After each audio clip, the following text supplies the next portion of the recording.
Now further he says, Dharmdas यह कठिन कहानी, गुरु गमिते केहु बिरले जानी, मृतक होए कै खोजहु संता, सबद विचारी गहो मगवंता, जैसे भृंगी कीट के पासा, कीटहि गहि सुर गमि परिकासा, अग्र सुशब्द कीट ने माना, बर्न फेरी आपन कै जाना, बिरला कीट होए सुखदाई, प्रथम आवाज गहे चित लाई, कोई दूजे कोई तीजे जाने, तन मन रहित शब्द हित माने, पंख घात तज मही तनु डारे, भृंगी सबद प्रीत चित धारे, तब लैगो भृंगी निज गेहा, श्वास देई कीन्हु निज देहा।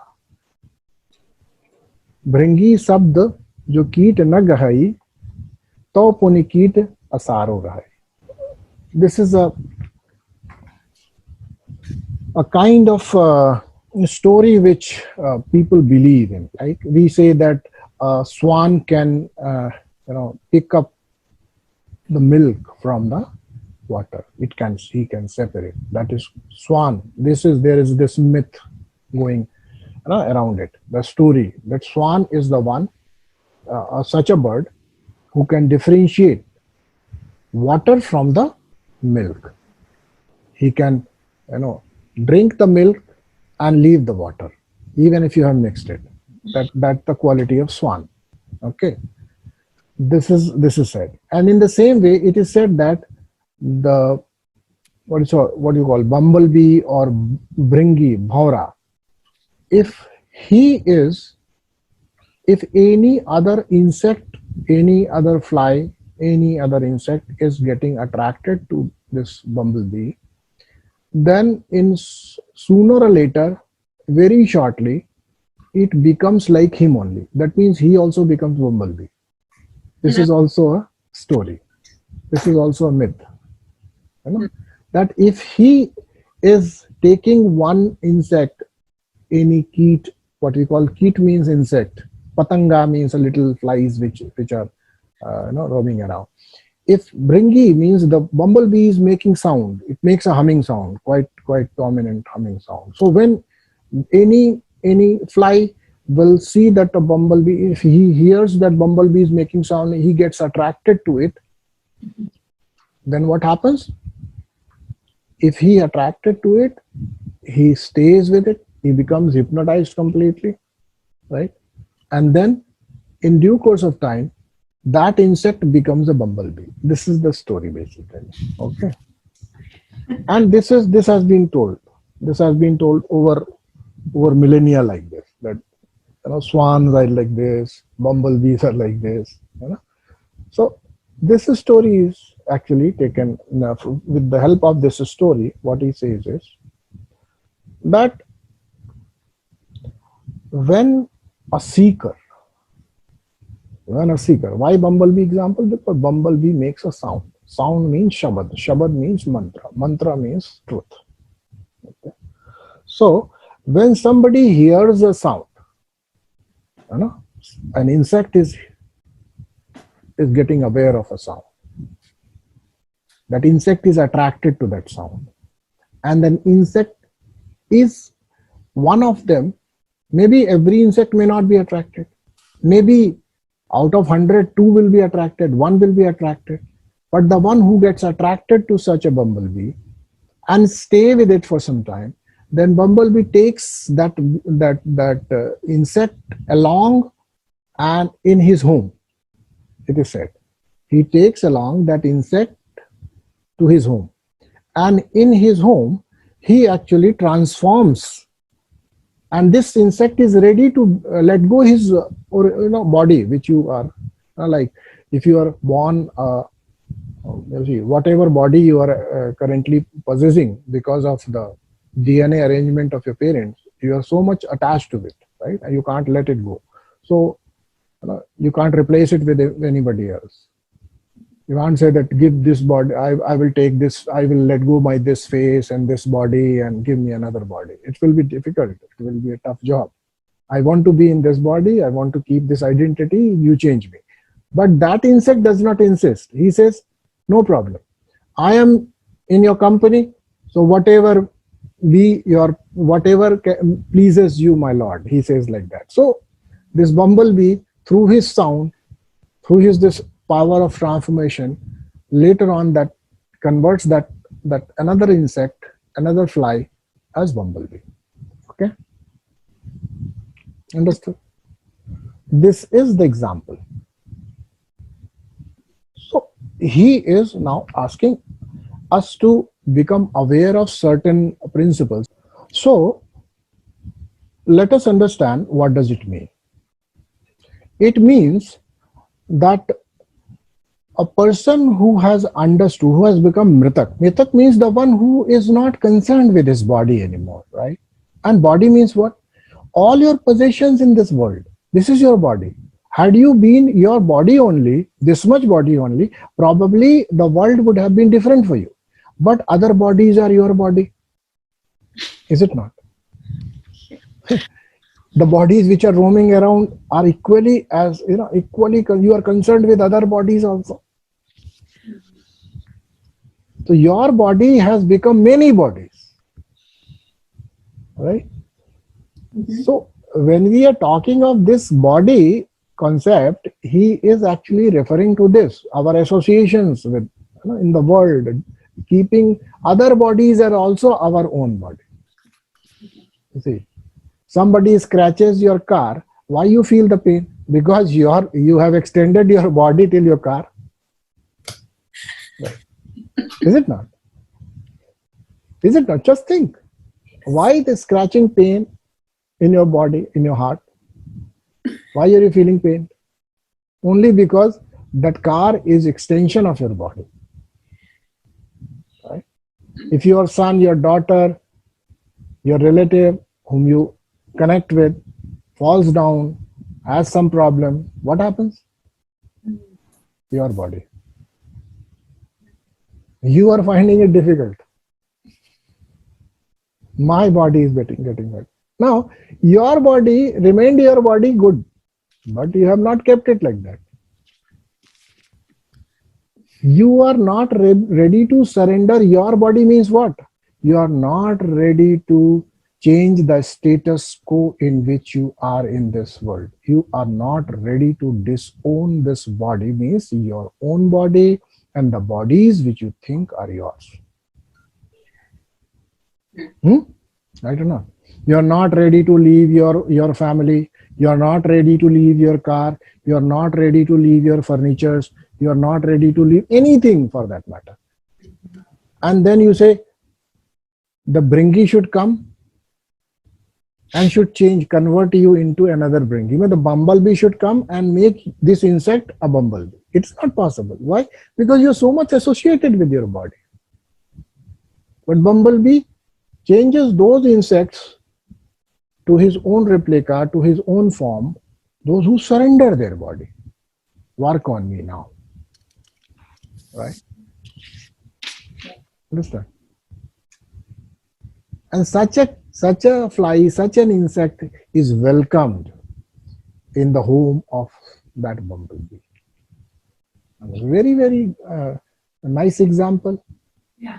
Kabir is very cleverly giving out this the qualification of a disciple there, who is actually eligible for such a transformation by the grace of Guru. But here the transformation is happening because of the Shabad sound. Right? Such a insect is reverberating in that sound. And what should be the qualification of such a person who is approaching to a guru or bringi or whatnot? It is said. It is also said that. It is said here, मृतक होए के खोजहु संता शबद विचारी गहु मगवंता. शबद विचारी गहु मगवंता. मृतक होए के खोजहु संता. Understand? Unless you have denounced your possessions as yours, or at least detached yourself this much, you are not even eligible to go in the search of a teacher.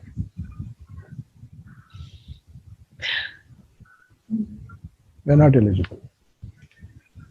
Because even if you get a santa or teacher, or you will ask him to engage in upkeep of your body, the extended body, not your own body, not only your own body, the extended body. Save my sun, save my moon, save my honey. Yeah. These are the save my baby. All that. Yeah. So this is what is the problem. So you engage your any santa in all that. Now save that body, save this body. Now I'm concerned, not only concerned with my body, save all other bodies also. Right? Because I think they are, that is I, that is me. Whereas you are not reclaiming your own body. In your own body, you are not present everywhere. So it is your mental association. Right? So you should understand, this mental association must be put aside. You should get rid of this. Unless you get rid of this, it is not possible for you to step even once, on that path.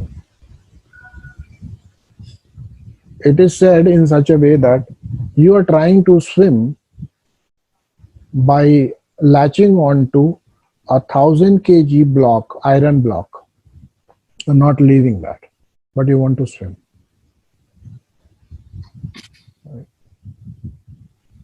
In your neck, you have chained yourself.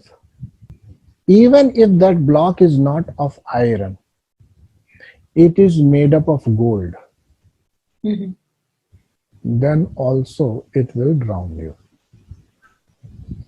Even if it is the biggest, largest diamond on earth possible, universe, let's say 100 kg, diamond, you're tying around your neck and trying to swim, you can't succeed. This is the example. And you should think of it. Are you trying to swim by tying so many stones on in your neck? Identify those stones. Identify those stones. The stones need not be done away with. Only the chain should be broken.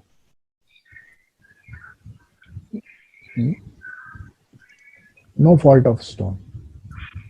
It is your attachment to the stone. It is your attachment to the diamond. It is your attachment to the gold. They are harmless otherwise. They have their roles in your life. The gold will do its job, the iron will do its job, the diamond will do its job.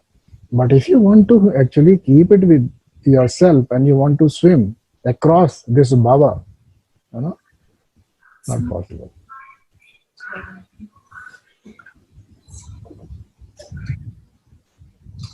Identify your big stones first. Okay, no problem. Identify your small stones first. See, the most complicated thing is, this is human makeup, I will say. Something which is important to succeed in life becomes so much big an obstacle to transcend life. You see, memory, learning, past, bhoot is important to live your life. Right or not? Important to live your life, right? Otherwise, what? Fool me once, shame on you. Fool me twice, shame on me. So you'll always be shameful for your own behavior. But with this kind of uh, collection, identification, and operating from that paradigm only doesn't help when you want to transcend it. Right? And therefore, something must be known, something must be understood, which gives you clear understanding, clear, establishes a clear value in your mind. You attach more importance to that which is not, right, and which is beyond. Must believe, right? This example I have probably written somewhere. That is, somebody comes and tells you there is a very, very, beautiful lake laden with the, most beautiful lotuses in the world you will find across this hill. If you don't believe in the first place, you will never take up the journey, right? If you don't give that, I give it a damn to lotuses, I don't want to go. Then what? You can't go. You will not go. If it becomes the urge in you that, yeah, I want to experience that beauty, and for that, what? You'll have to trust that person. You'll have to trust that person. Whether there is a lake or not, whether they are lotuses or not. But if you have gotten this desire, you'll have to go there. The journey starts with this belief only. That is why I say initial belief is needed. Yeah. And you must value that thing, is it not? If somebody says there are so many big, cattle, then you will say, no, I don't want to go. Right or not? Is it not?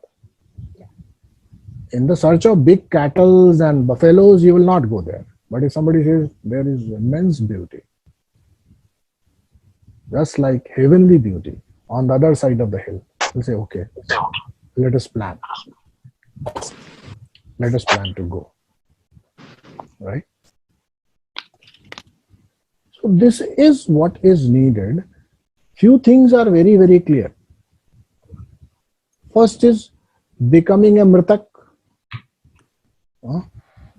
Has any mritak ever come back and said, I want my share in property? But you want your share in property? Right? Right? Yeah. Mritak never comes and says, I want my property, my share must come to me. But you want your share. Any mritak never complains that people who are carrying him to the cremation ground never complain that you are giving so many jerks to my body. Walk slowly. You are creating pain. You are inflicting. You are not respecting me. And you desire that. You desire that respect to be given. And I'm sure if mritaks could demand, they will barely lie on that kind of bed which is created to carry a dead body. At least in Indian system, it has been clearly shown that you can't demand it. You should understand. You are no more. Let your body go to ashes. At least this much you expect now. Living in the in Indian tradition, at least some sort of detachment can be created. You get some understanding of what is the end of this body, what is the end of so-called this life. And if even that does not deter you from what you're doing right now, continue. Who stops you? Whatever you are valuing right now is what you are going to live. The more value you give to things and people, more pain it is going to be. Correct? And when I say would be, you think it would be on the last. Even now, the more value you give to these things, you are more in pain, you are suffering more, because you are treating them as extension of your own body. Correct? So something happens to somebody, something happens to your property, something happens to your bank balance, something happens to your car, you're equally hurt. Right? So it is important that we denounce. Repeatedly, I will say this. How you are going to denounce it?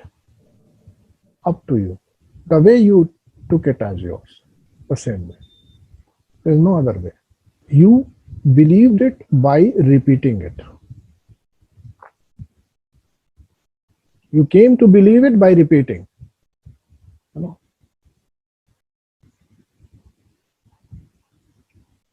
By saying my father, my son, my mother, my property, my car, my body, continuously. Every time you said, you use this word, then say, you'll have to do the reverse mantra. You know? Each thing, for everything which is yours, 51,000 times. Mantra is not mine. Yeah, this has to be done. If it is not working in one go, you'll have to repeat it to convince yourself, because repetition gives you conviction. Repetition makes it true for your mind. Your mind only believes in repetitions. Your mind believes only in repetitions. Things which are repeated, that mind thinks them to be true. Whether they are false, the mind doesn't care. Just present the fact again and again, and it will start believing. So what do you need to do? Not mine. The moment thought comes mine, you say not mine. And I'm pretty sure you do it for some 1100, 1200 times. You know? Any time the thought comes, my son, not my son. My property, not my property. Immediately say, na, negate it, na.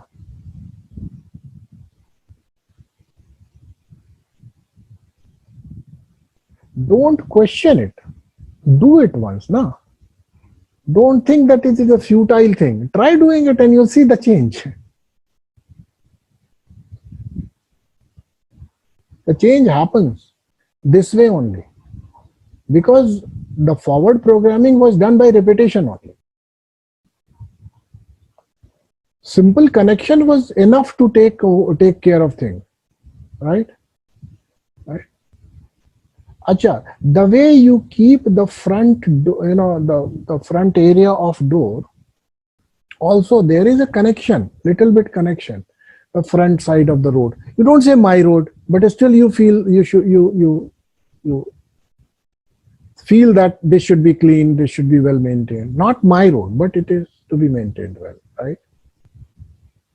There should be no garbage on it. There should be cleanliness. There should be no potholes. Fine enough, but not mine, right?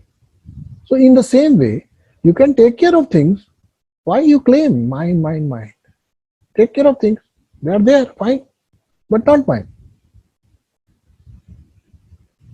I did not bring it along with me, so they are not mine. I'm not going to take them along with me, so they are not mine. Both ways it is not mine.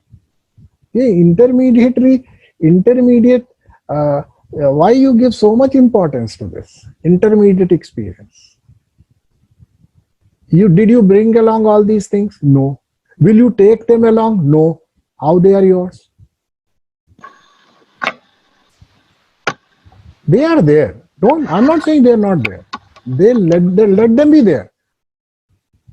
Take care of them, but don't treat them as yours. See, not everybody will be able to do it, because Kabir is also saying. Not every insect comes in contact but Bringi and surrenders. Kabir is also saying. Right?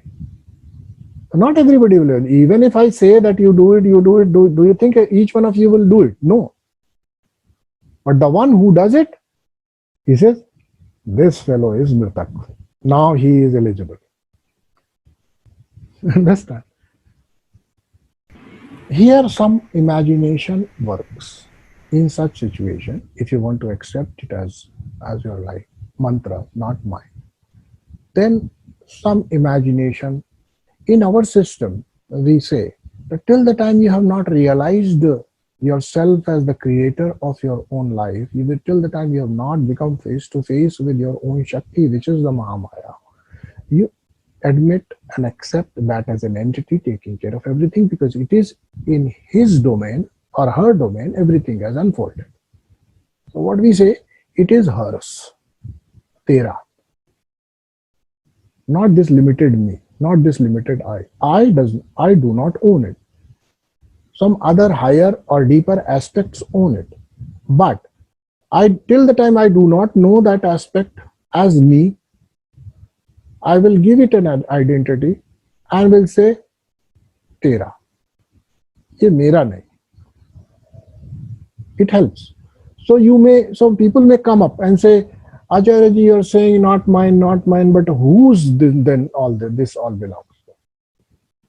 Then that is the answer. It is hers, not yours. Right?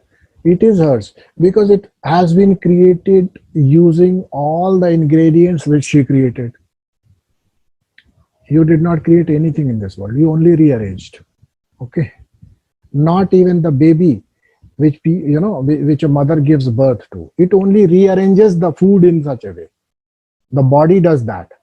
Even she does not actively participate in it. Right? The food rearranged is a baby. Food rearranged is the body. Right? Different elements, different things which are rearranged become furniture, building, whatever. So everything what you claim as your own is only by rearranging what was already there. You did not create it. So how can you own it and say it is mine? You have created it, fine, so take care of it. Who is stopping you? You have created something, take care of it.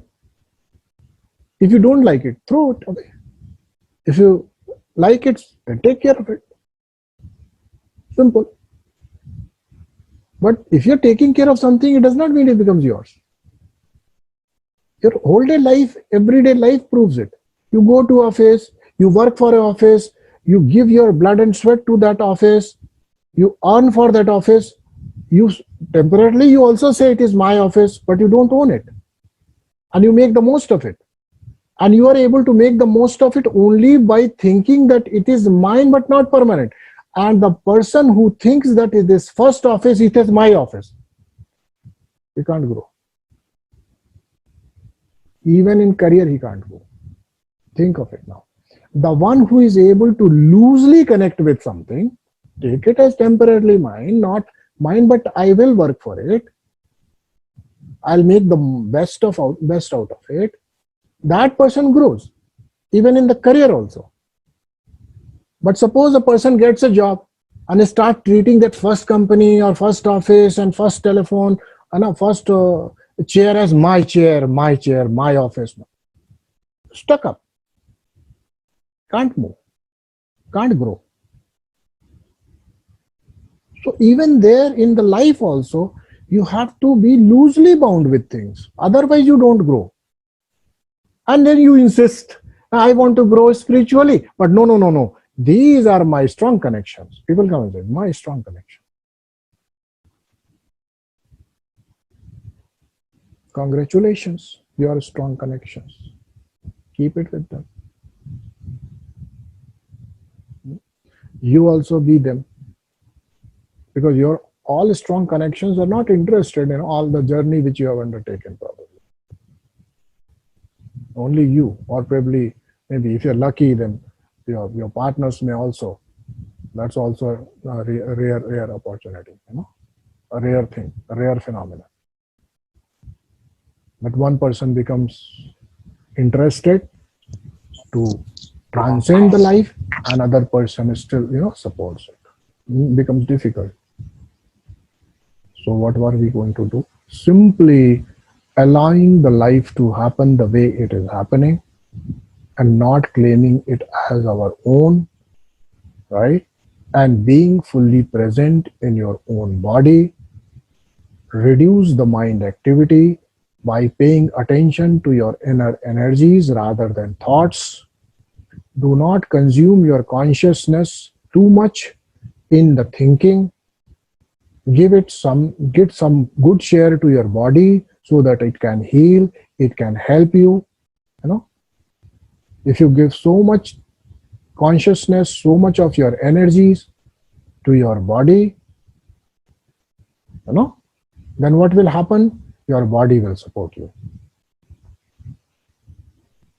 Body will support you. You don't need to run around, finding healers for you, or somebody can relieve my pain, and this body knows how to do it. Only your mind is not allowing. And let me tell you, all of the problems, if I say so, all of the problems which you have currently in your body, they are the reflection of your mind health. Look at it. If your mind becomes completely calm, completely free of your bhoot, completely free of projections of worries you are just projecting out of nothing, even right now your body knows how to heal itself. Just your mind should not interfere with it. And just you should make your energies available to the body by not paying so much attention, getting engaged in, getting entangled in the thinking process. Right?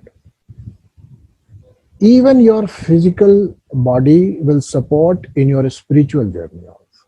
Do you think by doing all this mental work, your Kundalini can ever awaken? Not possible. You cannot, because Kundalini is a process of energies. If you're not even taking care of your energies, if you're not, making your energies heighten by giving your consciousness to it, your conscious presence to your energies, it will never trigger. It will never reach that threshold from where this ascension can begin. And anybody who has experienced Kundalini, there's some people here, they have experienced it when they were able to denounce their mental activity for some time. Even then this thing happens. And the joy is unlimited. Right? The joy of this awakening, even this energy awakening is not a spiritual phenomenon. Let me tell you, this energy awakening is a phenomenon which is able to make you, give you a glimpse that you are not your body. You think that pleasure comes from outside, it doesn't come. Okay, you think that the world is outside, which is feeding you and working for your own happiness. No, it doesn't. It is not outside. See, correct. And then it also ensures this energy when you become aware of the energy. See, as soon as you get connected and identify this energy, study this energy, you treat this energy as your true phenomenon. You're closer to Shakti, Mahamaya, etc. Till the time you are stuck up in tattvas, you are in the domain of Prakriti. Understood? Shakti, the domain of Shakti. You give attention to energy, then its source is Shakti. You have gone one step further. Now again, the vibrations of energy from grosser to subtler, of course, these are the chakra dimensions which we generally talk about. From the grosser dimensions, grosser vibrations to finer vibrations to the source. right? And even in every tantric text, it is said that Shakti resides in the Sahasrara with her beloved Shiva in union. That means the subtlest of the energy where you are actually heading to will be, will, where from it will begin? It will begin from the energy aspect, not from the body aspect, right? So when your consciousness becomes available to this body, your energy aspect is healed. Your energy aspect is enhanced, not the body directly. But when this energy aspect is enhanced, it is restored, then two benefits immediately. One, dissolution of the blockages or problems, tensions, worries, which is already manifested in the body, will start happening. One. And second, your inner system of ascension will also be getting, the ladder is under construction. Don't think that the chakras will have the ladders for you to, climb up. You have to create ladders. Let me tell you, you through your own energy, you have to feed it to create the ladder to rise up to chakra, from one chakra to another. It is not that. There are two parallel bamboos, like, to the highest chakra. But ladders you have to put place. Then only you can rise. You are conscious. Now, this is just analogy. I'm not saying literally it means that. But yes, unless you work on it, you cannot rise. Correct? So for today, I gave you so many things, of course, but only if you take it back, work on it. I gave you mantra also.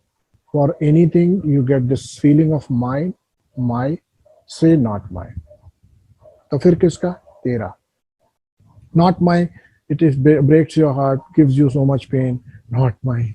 Then say tera. And don't try to become a, you see what happens mostly, I'll tell you. We do say tera, and then we become the caretaker of that tera. You say, I gave you that person to you, you take care of that person. You better take care of that person. My says, I'm doing my bit. I'm taking care. You don't have to worry. No, I want you to take care of them the way I think I want. You can't do this. So when you give it to her, leave it to her. Right? Everything is hers only, anyways. You are only rearranging things. By virtue of inherent knowledge in you. Knowingly you don't. Even this knowledge you don't know. If this was required, for example, let's say it was required for a father and mother, a couple, to arrange all the molecules in the form of the baby, it would have been really difficult. They will have to first gain the know-how how to do it. But it doesn't require you. Why? Because it is her function. She does it. And you take the ownership. This is the problem, na? And then take the ownership of not only this, you take the ownership of the process also, and then the product also. This is the blunder. And then anything connected with that becomes your problem, your worries. Please, say at least tera. You have given, and as much as I can, I will. But when it is beyond my capacity, what can I do? Tell me. What can I do? I'll have to give it back. You are the owner, you know better. I don't know. I don't insist also. I don't insist. This insistence you'll have to drop. People say, I have given everything to the Lord. I have surrendered my whole life to the Lord.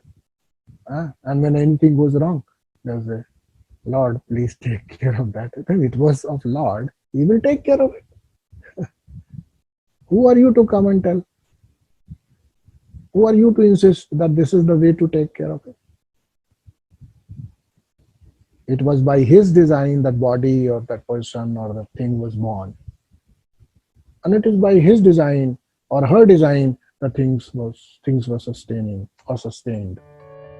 And by her will, things will move. Right or not?